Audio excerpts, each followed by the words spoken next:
The Tree of Justice by Rudyard Kipling. It was a warm, dark winter day, with the sou'west wind singing through Dallington Forest, and the woods below the beacon. The children set out after dinner to find old Hobden, who had a 3 months' job in the rough at the back of Pounds. Would he had promised to get them a dormouse in its nest. The bright leaf still clung to the beech coppice. The long chestnut leaves lay orange on the ground, and the rides were speckled with scarlet-lipped sprouting acorns. They worked their way by their own short cuts to the edge of Pounds Wood, and heard a horse's feet just as they came to the beach, where Ridley the keeper hangs up the vermin. The poor little fluffy bodies dangled from the branches, some perfectly good, but most of them dried to twisted strips. 3 more owls, said Dan, counting 2 stoats, 4 jays, and a kestrel. That's 10 since last week. Ridley's a beast. In my time, this sort of tree bore heavier fruit. Sir Richard Dallingridge. 7 reined up his PG 312 grey horse Swallow in the ride behind them. What play do you make? He asked. Nothing, sir. We're looking for old Hobden, Dan replied. He promised to get us a sleeper. Sleeper, a dormouse, do you say? Yes, a dormouse, sir. I understand. I passed a woodman on the low grounds. Come. He wheeled up the ride again and pointed through an opening to the patch of beech stubs, chestnut, hazel, and birch that old Hobden would turn into firewood, hopples, pea boughs, and house faggots before spring. The old man was as busy as a beaver. Something laughed beneath a thorn, and Puck stole out his finger on his lip. Look, he whispered along between the spindle trees. Ridley has been there this half-hour. The children followed his point and saw Ridley the keeper in an old dry ditch watching Hobden as a cat watches a mouse. Who, cried Una. Hobden always tends to his wires before breakfast. He puts his rabbits into the faggots he's allowed to take home. He'll tell us about tomorrow. We had the same breed in my day, Sir Richard replied, and moved off quietly, Puck at his bridle, the children on either side, between the closet-trimmed beech stuff. What did you do to them? Said Dan, as they repassed Ridley's terrible tree. That Sir Richard jerked his head toward the dangling owls, PG 313. Not he, said Puck. There was never enough brute Norman in you to hang a man for taking a buck. I cannot abide to hear their widows screech, but why am I on horseback while you are afoot? He dismounted, lightly tapped Swallow on the chest, so that the wise thing backed instead of turning in the narrow ride, and put himself at the head of the little procession. He walked as though all the woods belonged to him. I have often told my friends he went on that Red William. The king was not the only Norman found dead in a forest while he hunted. Do you mean William Rufus? Said Dan. Yes, said Puck, kicking a clump of red toadstools off a dead log. For example, there was a knight new from Normandy, Sir Richard went on, to whom Henry, our king, granted a manor in Kent near by. He chose to hang his forester's son the day before a deer hunt that he gave to pleasure the king. Now when would that be? Said Puck, and scratched an ear thoughtfully. The summer of the year King Henry broke his brother Robert of Normandy at Tenchebrai fight. Our ships were even then at Pevensey, loading for the war. What happened to the knight? Dan asked. They found him pinned to an ash, 3 arrows through his leather coat. I should have worn mail that day. And did you see him, all bloody? Dan continued, PG 314. Nay, I was with de Aquila at Pevensey, counting horseshoes and arrow sheaves and alebarrels into the holds of the ships. The army only waited for our king to lead them against Robert in Normandy, but he sent word to de Aquila that he would hunt with him here before he set out for France. Why did the king want to hunt so particularly? Una demanded. If he had gone straight to France after the Kentish knight was killed, men would have said he feared being slain like the knight. It was his duty to show himself debonair to his English people, as it was de Aquila's duty to see that he took no harm while he did it. But it was a great burden to Aquila. Hugh and I ceased work on the ships, and scoured all the honor of the Eagle de Aquila's landstow make a fit, and above all a safe sport for our king. Look. The ride twisted and came out on the top of Pounds Hill. Would Sir Richard pointed to the swells of beautiful dappled Dallington that showed like a woodcock's breast up the valley. You know the forest, said he. You ought to see the bluebells there in spring, said Una. I have seen, said Sir Richard, gazing, and stretched out his hand. Hugh's work and mine was first to move the deer gently from all parts into Dallington yonder, and there to hold them till the king came next. We must choose some 3 PG 300 1500 beaters to drive the deer to the stands within bowshot of the king. Here was our trouble in the melee of a deer drive. A Saxon peasant and a Norman king may come over close to each other. The conquered do not love their conquerors all at once. So we needed sure men for whom their village or kindred would answer in life, cattle and land, if any harm come to the king. Ye see, if one of the beaters shot the king, said Puck, Sir Richard wanted to be able to punish that man's village. Then the village would take care to send a good man. So it was, but lest our work should be too easy, the king had done such a dread justice over at Salehurst, for the killing of the Kentish knight 26 men, he hanged, as I heard that our folk were half mad with fear. Before we began, it is easier to dig out a badger gone to earth than a Saxon gone dumbsullen. And atop of their misery, the old rumour waked that Harold the Saxon was alive, and would bring them deliverance from us Normans. This has happened every autumn since Senlac fight. But King Harold was killed at Hastings, said Una.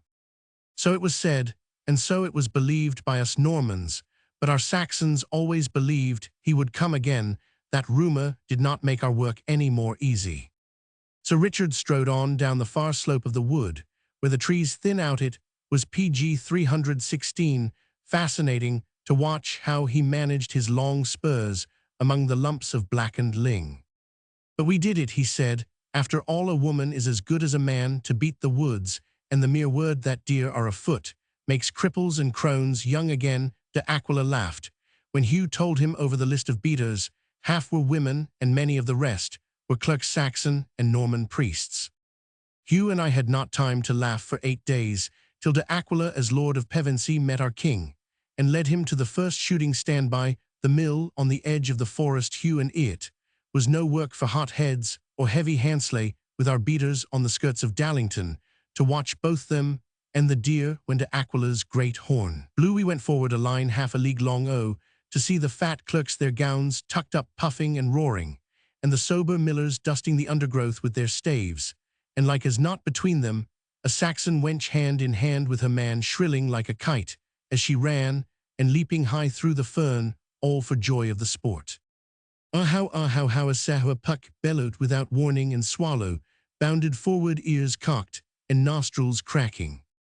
Hallelujah, he, Sir Richard answered in a high clear shout. The two voices joined in swooping circles of sound, and a heron rose out of a red osier bed PG 317 below them, circling, as though he kept time to the outcry. Swallow quivered and swished his glorious tail. They stopped together on the same note. A hoarse shout answered them across the bare woods. That's old Hobden, said Una. Small blame to him, it is in his blood, said Puck. Did your beaters cry so, Sir Richard? My faith, they forgot all else. Steady, Swallow, steady, they forgot. Where the king and his people waited to shoot, they followed the deer to the very edge of the open, till the first flight of wild arrows from the stands flew fair over them. I cried, where shot, and a knot of young knights new from Normandy that had strayed away from the grand stand turned about, and in mere sport loosed off at our line, shouting, where Senlac arrows, where Senlac arrows, a jest I grant you, but too sharp. One of our beaters answered in Saxon, where New Forest arrows, where Red William's arrow, so I judged it time to end the jests. And when the boys saw my old mail gown for to shoot with strangers, I count the same as war. They ceased shooting, so that was smoothed over, and we gave our beaters ale to wash down their anger. They were excusable. Wethy had sweated to show our guests good sport, and our reward was a flight of hunting arrows, which no man loves, and worse, a churl's jibe. Over hard-fought Fairlast Hastings fight. So, before the next beat, PG 318, Hugh and I assembled, and called the beaters over by name to steady them. The greater part we knew, but among the Netherfield men I saw an old man in the dress of a pilgrim.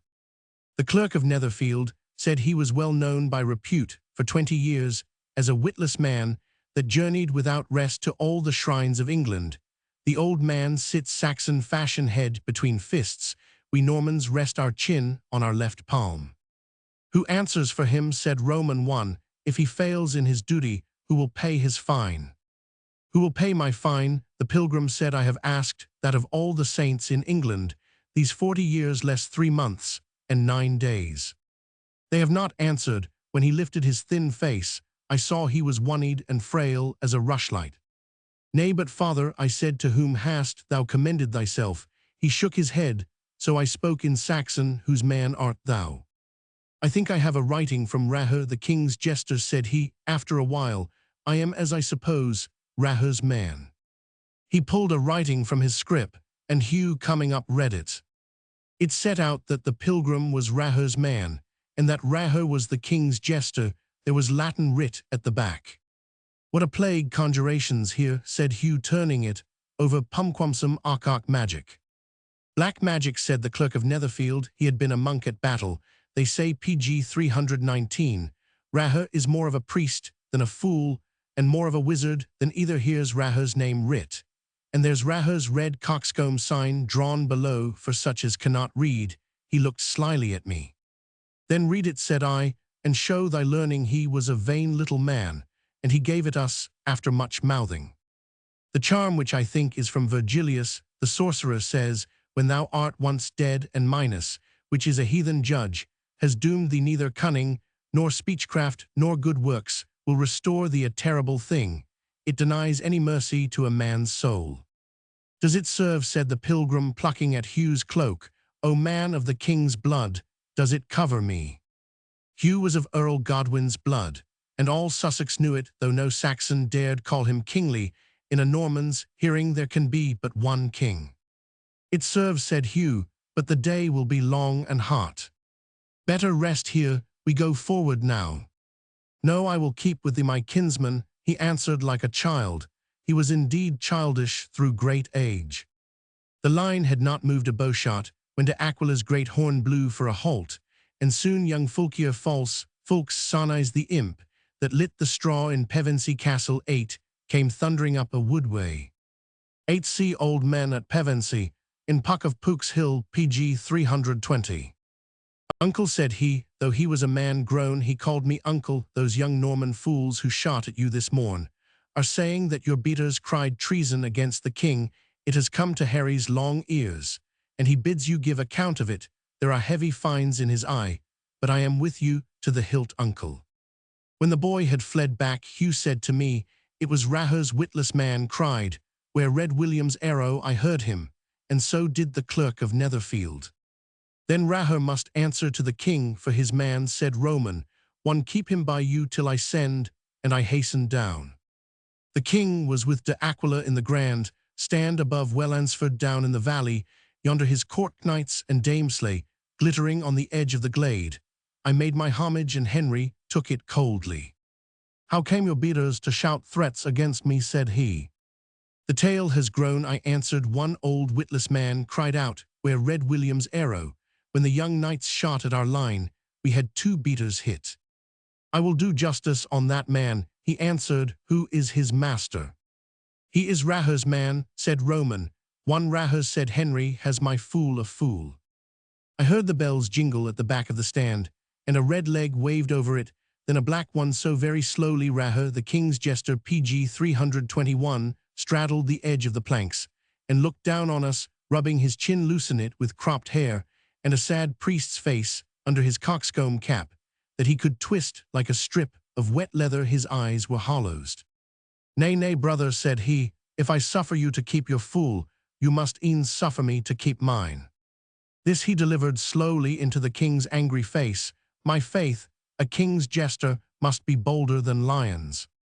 Now we will judge the matter, said Raher. Let these 2 brave knights go hang my fool, because he warned King Henry against running after Saxon deer through woods full of Saxon's faith. Brother, if thy brother Red William, now among the saints, as we hope, had been timely warned against a certain arrow in New Forest, one fool of us 4 would not be crowned fool of England this morning.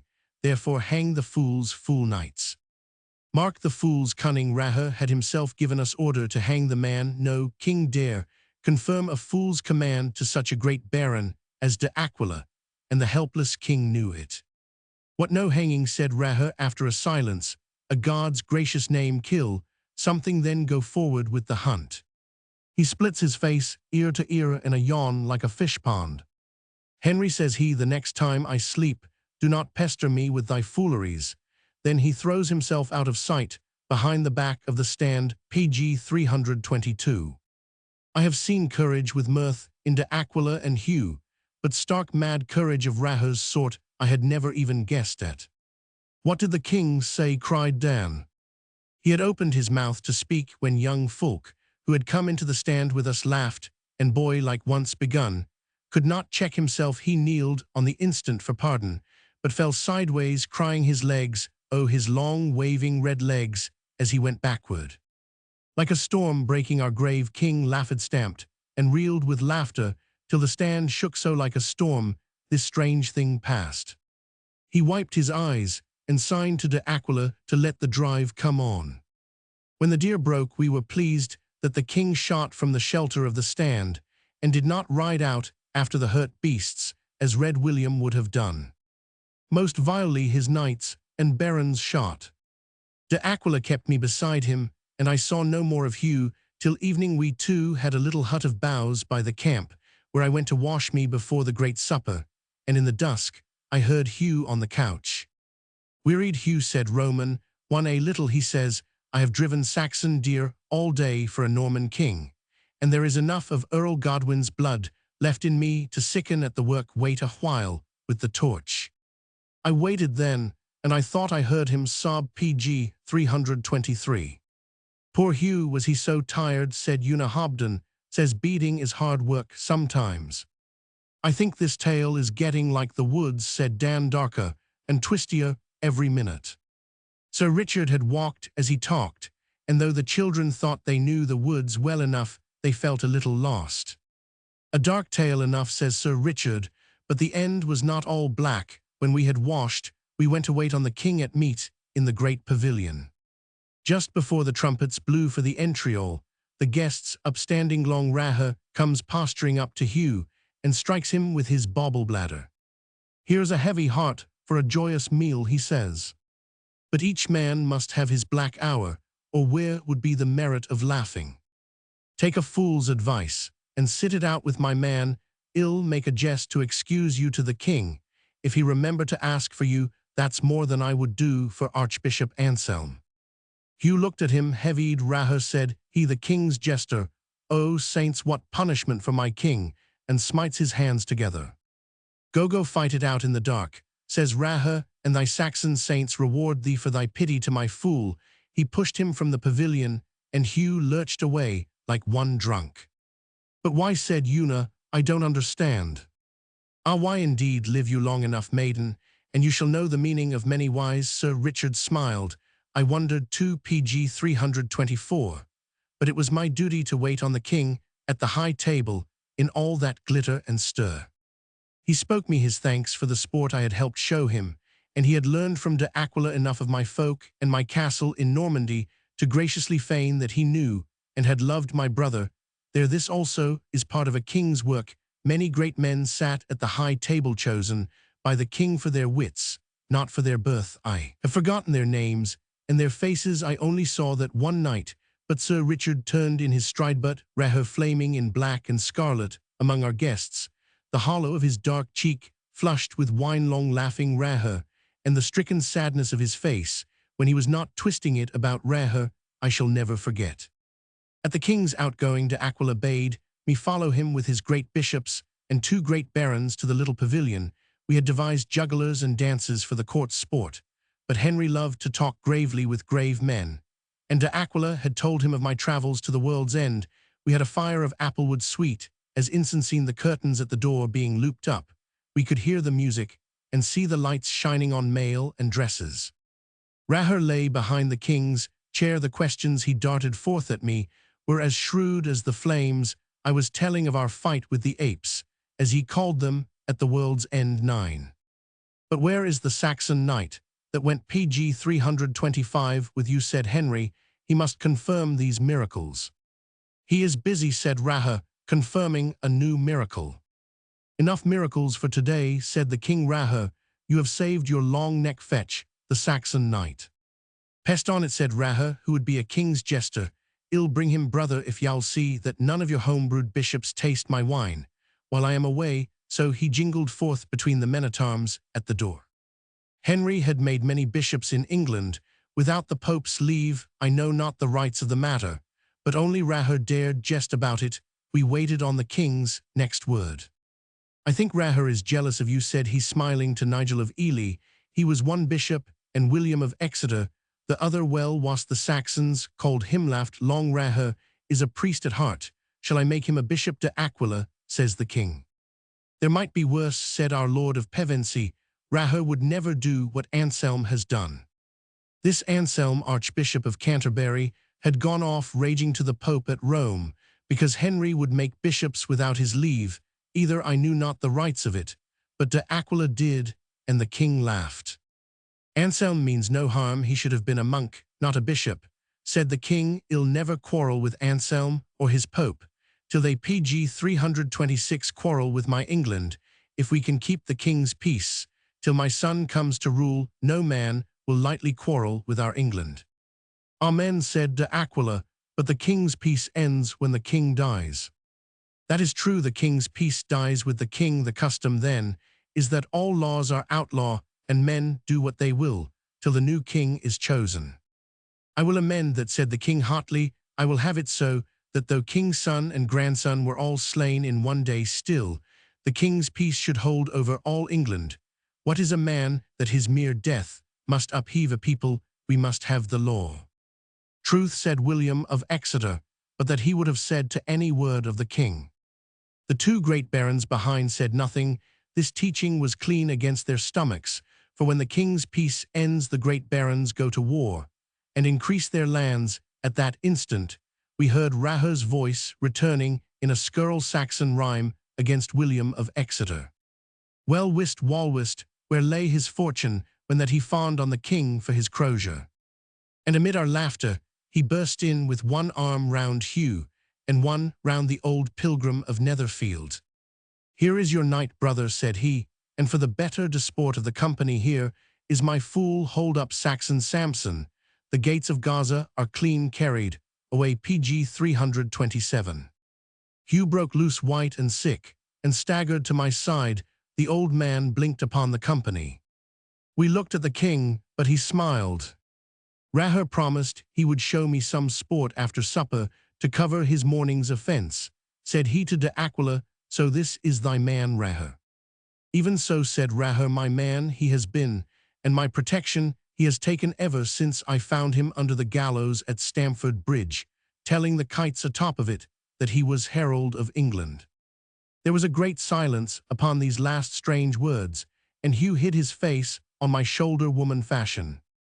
It is most cruel true, he whispered to me. The old man proved it to me at the beat, after you left, and again in our hut even now. It is herald, my king. De Aquila crept forward, he walked about the man, and swallowed. Bones of the saints, said he, staring. Many a stray shot goes too well home, said Raher. The old man flinched, as at an arrow. Why do you hurt me still, he said in Saxon. It was on some bones of some saints that I promised I would give my England to the great Duke. He turns on us, all crying shrilly thanes, he had caught me at Rowena. Lifetime ago, if I had not promised, I should have lain there all my life. What else could I have done? I have lain in a straight prison all my life. None the less, their PG 328 is no need to throw stones at me. He guarded his face with his arms and shivered.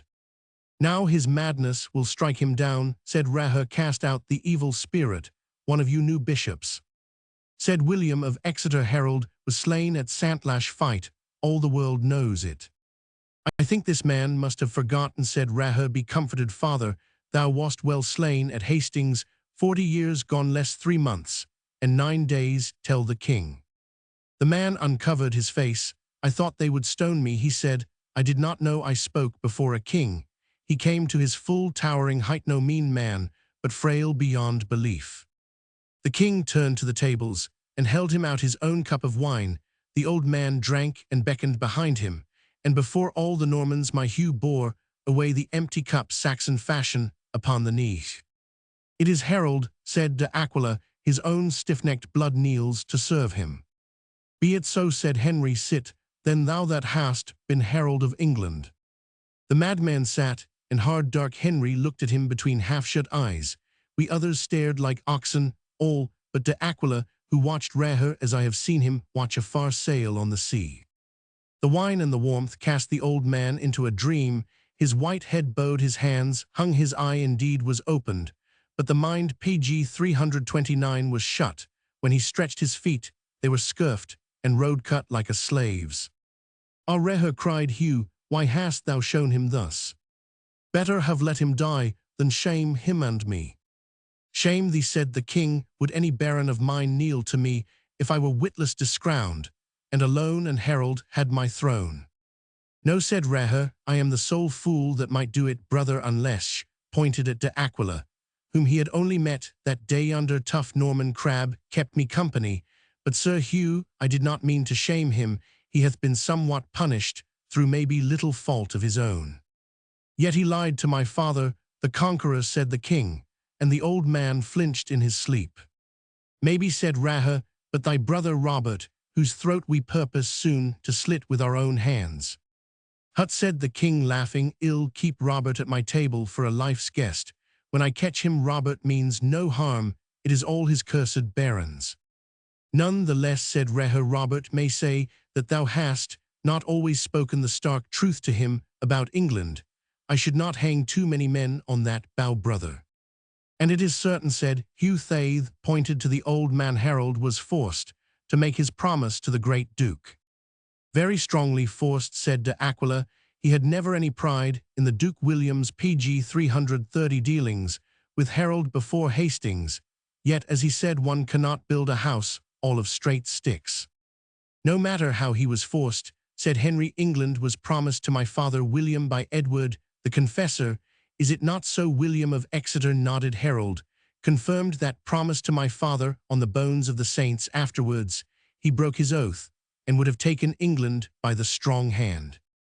Oh la la, Raher rolled up his eyes like a girl, that ever England should be taken by the strong hand. Seeing that Red William and Henry after him had each in just that fashion snatched England from Robert of Normandy, we others knew not where to look, but de Aquila saved us quickly. Promise kept or promise broken, he said. Harold came near enough to breaking us Normans at Senlac. Was it so close a fight, then, said Henry. A hair would have turned it, either way, de Aquila answered. His housecarls stood like rocks against rain, where wast thou, Hugh, in it? Among Godwin's folk, beneath the golden dragon, till your front gave back, and we broke our ranks to follow, said Hugh. But I bade you stand, I bade you stand, I knew it was all a deceit. Harold had waked and leaned forward as one crying from the grave. Ah, now we see how the traitor himself was betrayed, said William of Exeter, and looked for a smile from the king. pg 331. I made thee bishop to preach at my bidding, said Henry, and turning to Harold, tell us here how thy people fought us, said he. Their sons serve me now against my brother Robert. The old man shook his head cunningly. Na. He cried, I know better. Every time I tell my tale men stone me, but Thanes, I will tell you a greater thing. Listen, he told us how many paces it was from some Saxon saint's shrine to another shrine, and how many more back to the abbey of the battle. I said he, I have trodden it too often to be out even 10 paces. I move very swiftly. Harold of Norway knows that, and so does Tostig my brother. They lie at ease at Stamford Bridge, and from Stamford Bridge to the Battle Abbey, it is he muttered over many numbers and forgot us. I said to Aquila, all in a muse, that man broke Harold of Norway at Stamford Bridge, and came near to breaking us at Santlashiel within 1 month. But how did he come alive from Santlash fight? Asked the king. Ask him, hast thou heard it, Raher? Never, he says he has been stoned too often for telling the tale, but he can count you off Saxon and Norman shrines till daylight, said Raher, and the old man nodded proudly. My faith, said Henry, after a while, I think even my father the great duke would pity if he could see him. pg 332. How if he does see, said Raher. Hugh covered his face with his sound hand. Ah, why hast thou shamed him? he cried again to Raher. "No, no," says the old man, reaching to pluck at Raher's cape. "I am Raher's man, none stone me now." And he played with the bells on the scallops of it. "How if he had been brought to me, when you found him," said the king to Raher. "You would have held him prisoner again as the great duke," did Raher answered. "True," said our king, "he is nothing except his name, yet that name might have been used by stronger men to trouble my England. Yes, I must have made him my life's guest as I shall make Robert." "I knew it," said Raher, "but while this man wandered mad by the wayside, none cared what he called himself. I learned to cease talking before the stones flew," says the old man, and Hugh groaned. "Ye have heard," said Raher, "witless, landless, nameless, and but for my protection masterless, he can still make shift to bide his doom under the open sky. Then wherefore didst thou bring him here for a mock and a shame?" cried Hugh beside himself with woe. "A right mock and a just shame," said William of Exeter. "Not to me," said Nigel of Ely, "I see, and I tremble, but I neither mock nor judge." Pg 333. Well spoken. Ely. Raher falls into the pure fool again. "Ill pray for thee when I turn monk. Thou hast given thy blessing on a war between two most Christian brothers." He meant the war forward twixt Henry and Robert of Normandy. "I charge you, brother," he says, wheeling on the king, "dust thou mock my fool?" The king shook his head, and so then did smooth William of Exeter. "De Aquila, dust thou mock him?" Raher jingled from one to another, and the old man smiled. "By the bones of the saints, not I," said our Lord of Pevensey. "I know how doom's near, he broke us at Santlache." "Sir Hugh, you are excused the question, but you valiant, loyal, honourable, and devout barons, lords of man's justice in your own bounds, do you mock my fool?" He shook his bauble in the very faces of those two barons, whose names I have forgotten. "None," they said, and waved him back foolishly enough. He hies him across to staring, nodding herald, and speaks from behind his chair. "No man mocks thee who here judges this man Henry of England, Nigel de Aquila, on your souls swift with the answer," he cried. None answered. "We were old king, not least overborne by that terrible scarlet and black wizardister." "Well for your souls," he said, wiping his brow, next shrill like a woman. "Oh, come." Pg 334 to me, and Hugh ran forward to hold Harold that had slidden down in the chair. "Hearken," said Raher, his arm round Harold's neck. "The king highs bishops, knights all, the world's crazy chessboard, neither mock nor judge thee. Take that comfort with the herald of England." Hugh heaved the old man up, and he smiled. "Good comfort," said Harold. "Tell me again, I have been somewhat punished." Raher hallooed it once more into his ear. As the head rolled, we heard him sigh, and Nigel of Ely stood forth, praying aloud. "Out I will have no Norman," Harold said as clearly as I speak now, and he refuged himself on Hugh's sound shoulder and stretched out and lay all still. "Dead," said Una, turning up a white face in the dusk. That was his good fortune to die in the king's presence, and on the breast of the most gentlest, truest knight of his own house. "Some of us envied him," said Sir Richard, and fell back to take Swallow's bridle. "Turn left here," Puck called ahead of them from under an oak. They ducked down a narrow path through close ash plantation. The children hurried forward, but cutting a corner, charged full breast into the thorn faggot that old Hobden was carrying home on his back. My," said he, "have you scratted your face, Miss Una?" Pg 335. "Sorry, it's all right," said Una, rubbing her nose. "How many rabbits did you get today?" "That's tellins," the old man grinned, as he rehoisted his faggot. "I reckon Muse Ridley Heave got rheumatism along o' lyin' in the dick to see I didn't snap up anythink o' that now." They laughed a good deal while he told them the tale. And just as he crawled away, I heard someone hollerin' to the hounds in our woods. Said he, "Didn't you hear? You must ha' been asleep surely." "Oh, what about the sleeper you promised to show us?" Dan cried. Ere he behouse and all Hobden dived into the prickly heart of the faggot and took out a dormouse's wonderfully woven nest of grass and leaves. His blunt fingers parted it as if it had been precious lace, and tilting it toward the last of the light, he showed the little red furry chap curled up inside his tail between his eyes that were shut for their winter sleep. "Let's take him home, don't breathe on him," said Una. "It'll make him warm, and he'll wake up and die straight off. Want he, hubby? That's a heap better by my reckoning than whacking up and finding himself in a cage for life. No, well lay him into the bottom o' this hedge, that's juice, right, no more trouble for him, till come spring, and now we'll go home." Page 336. Page 337.